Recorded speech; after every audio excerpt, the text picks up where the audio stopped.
દિવ્યાંગ બાળકોના હિતોની જાળવણી માટે દર વર્ષે વિશ્વ દિવ્યાંગ દિનની ઉજવણી કરવામાં આવે છે।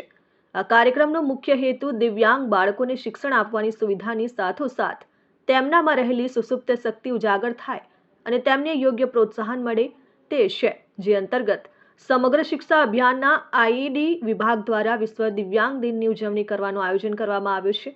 બીઆરસી ભવન ઓલપાડ ખાતે યોજાયેલા કાર્યક્રમમાં તાલુકાની વિવિધ શાળાઓના દ્રષ્ટિશક્તિ, મંદબુદ્ધિ, મૂક બધિર અને શારીરિક અપંગતા જેવી 21 પ્રકારની દિવ્યાંગતા ધરાવતા બાળકો તથા તેમના વાલીજનો મોટી સંખ્યામાં ઉપસ્થિત રહ્યા।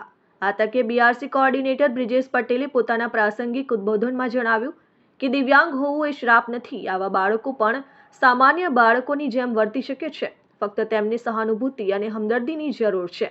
આ પ્રસંગે તેમણે દિવ્યાંગ બાળકોની કોઈ પણ સમસ્યા માટે જરૂરી સહકાર આપવાની ઉપસ્થિત વાલીજનોને ખાતરી આપી હતી।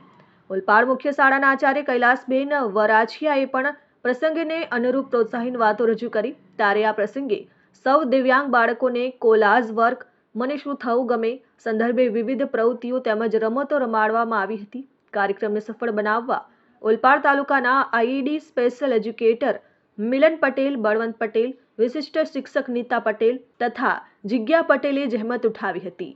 Jignesh Thakor, RN news, Olpad.